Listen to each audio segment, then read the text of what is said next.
Let me start off by telling you how I got the job to do the robots for Killbots. Killbots is how I always think of it because that's the way it started, and eventually it became Shopping Mall. I was actually having a hamburger at Hamburger Hamlet one day, and just happened to stumble into a couple of friends of mine, Jim Wynorski and Steve Mitchell, who at the time were developing a story about some killer robots, and asked if I wanted to drop by and give them some input. Next thing I know, I'm designing full remote robots. Julie Corman asked both Steve Mitchell and myself to write a story about teenagers trapped in a mall with a killer. And there had been a movie called Trapped I'd seen a couple of years prior to this film with James Brolin, where he was trapped inside a store with attack dogs. And I said, well, that's not going to be fun. It's too close to that. So I remembered this old film that I enjoyed when I was a kid called Gog.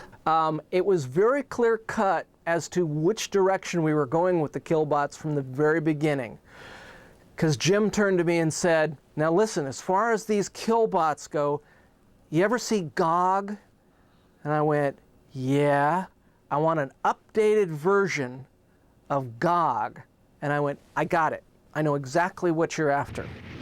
It was a science fiction film where these creatures from outer space were up in a spaceship sending down signals to a computer that ran this entire government underground complex. They were developing artificial intelligence for a couple of robots, and the robots were on treads and kind of squat and had kind of little round heads. And once the aliens got in the computer and fixed the computer, they became instruments of death and went after people in the complex. And I said, you know, if we take that idea with the mall idea and kind of combine them, we could do a film called Shopping Mall. The robots were a tricky part of this production because there were so many people we could go to. And I remember walking out of Corman's with Steve Mitchell, the co-writer, and we were wondering, what can we do? I had a background in the comic book business, and I was fairly handy with a pencil and a magic marker. And so I sat down and did an original concept drawing for the robot. You know, I thought it was a decent design. I was not a designer, but I thought it was a place for Bob and his people to start. One of the things that I wanted to do was emphasize the fact that they're villains. But because they deal with criminals and they have to be kind of a police force, there's kind of a hard edge to them. And what I wanted to do is maintain that kind of hard edge in the design so that you felt a bit of menace from them. Something that I always try and do in all my projects, because I'm a big Man from U.N.C.L.E. fan, is I always try and stick some kind of homage to the Man from U.N.C.L.E. in each show. So I couldn't help but make the name code badges on the side of the Killbot patterned after the Man from U.N.C.L.E. ID triangles. The base was a high-grade aluminum frame, and that's where we put our 12-volt car batteries in there, as well as the electric chair motors that drove the systems.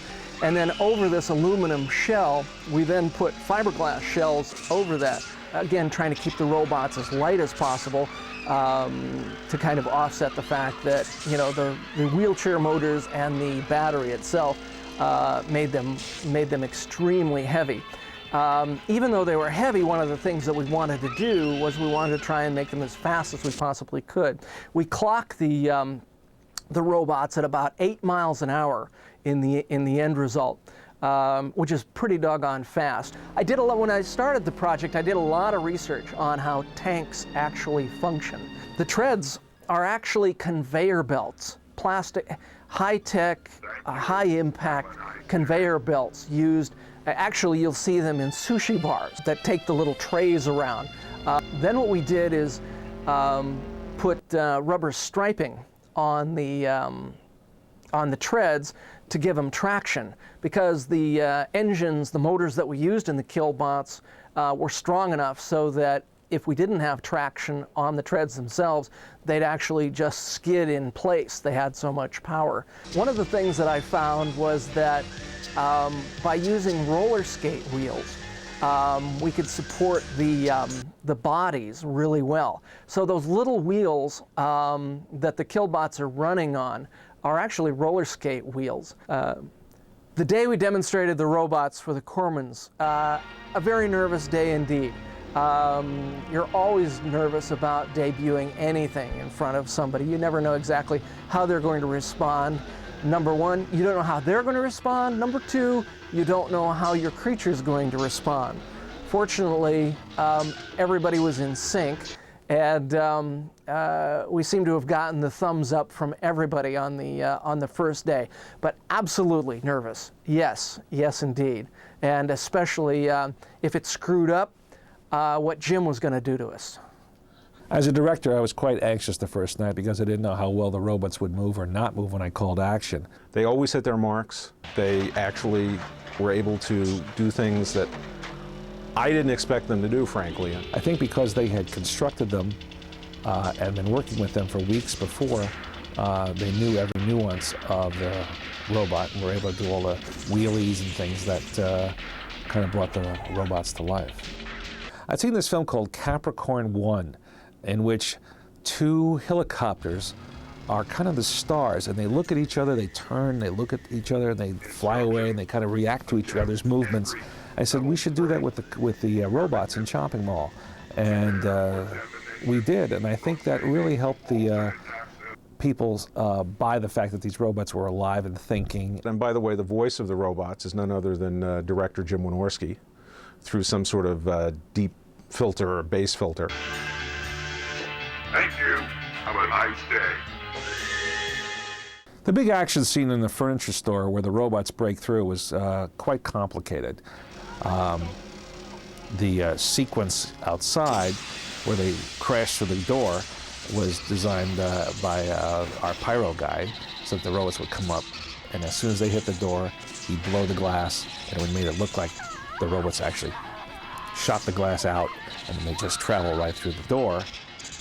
In order to make the robots sort of travel together, we put both of the robots on a kind of a doorway dolly, and then mounted the camera in front of the doorway dolly and pulled it all at once, and it made it look like the robots were traveling in unison and creating all this devastation around them.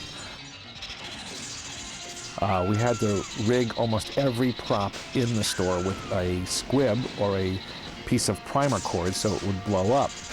And I said, okay, we'll start at the front of the store and just work our way slowly back to the exit door, which is way in the back. After the glass was shattered, we scooped it all up and used it over and over again. Whenever the robots were crashing through doors, we'd lay down the same crashed glass that had been used prior. We were on such a low budget that we had to save our broken glass. I think there's one shot where the robot comes right towards camera, and then it backs up as if it's going into a parking spot. It's going into a little alcove.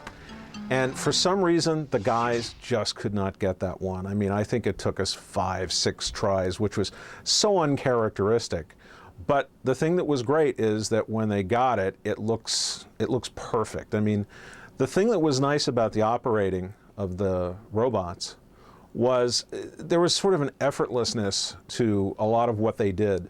I mean, there's that great shot after it electrocutes Dick Miller, where it just sort of, it says, thank you, have a nice day, spins around and just books right off down the corridor at the mall.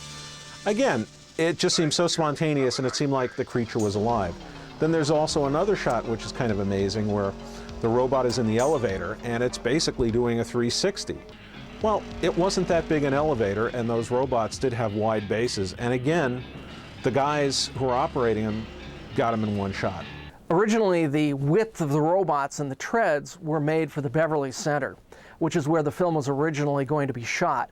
And then when that shifted to the Galleria, it turned out that, well, what do you know? The killbots no longer fit up the escalators, because the escalators are normal size there. So in those shots where the killbots are coming up the escalators after the kids, of course, that's completely impossible. The effect of the robot actually riding up the escalator was basically done with cuts. We had the sort of stunt robot, which one of the robot guys wore as almost a costume, ride up the escalator and be as still as possible. And then I cut to another shot of the robot coming into frame, in essence exiting the escalator, and then stopping, looking around, turning its head and stuff, and then moving out of frame. You'll notice there's a lot of insert shots in the film, and that's, of course, the killbots can't do a lot of what's required on screen.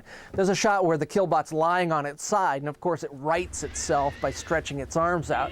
Well, of course those arms aren't strong enough to actually right itself, and I don't know how strong those arms would have to be to actually do that, because the base of the robots is so heavy that once a robot was over on its side like that, it takes like 2 guys to like rewrite it. And again, that's one of the things that I took into consideration when developing the killbots, is I wanted to give them the big, square, blocky base that no matter what the hell you did to them, you couldn't knock them over. Which means actually in the film, as this side of an explosion or being hit by a car, it wouldn't, you know, you couldn't knock them over either.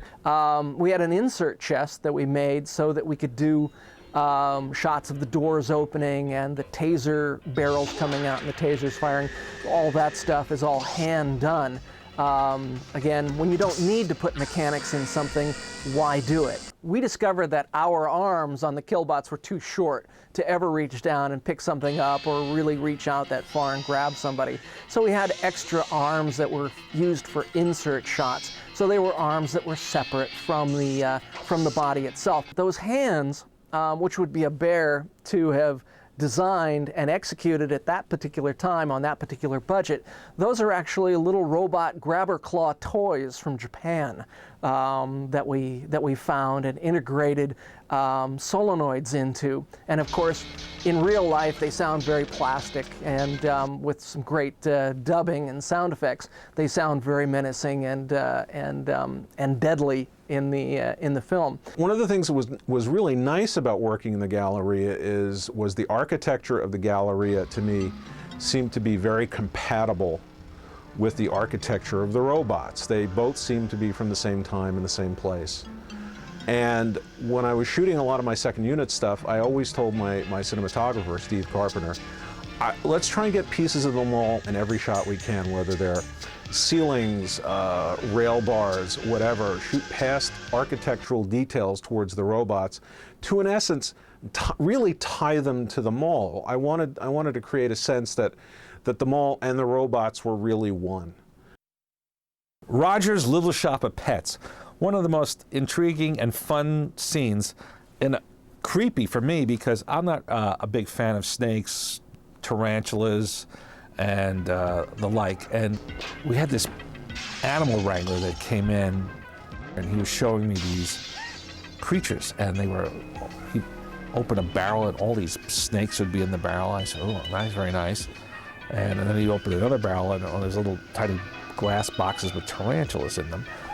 And finally, he pulled out a whole thing of scorpions. Okay, now I can take tarantulas, I can take snakes, but these scorpions were just, I didn't want any part of them. And Kelly Maroney came over and said, are those what I have to endure tonight? And I said, yes. And she said, didn't you once say that you wouldn't let an actor do anything you wouldn't do? And I said, yes. And she said, so put them on you. So they put the snakes on me, and they put the tarantulas on me, and the guy was reaching for the scorpions, and I said, no, no. And she said, okay, I'll do the snakes, I'll do the tarantulas, no scorpions.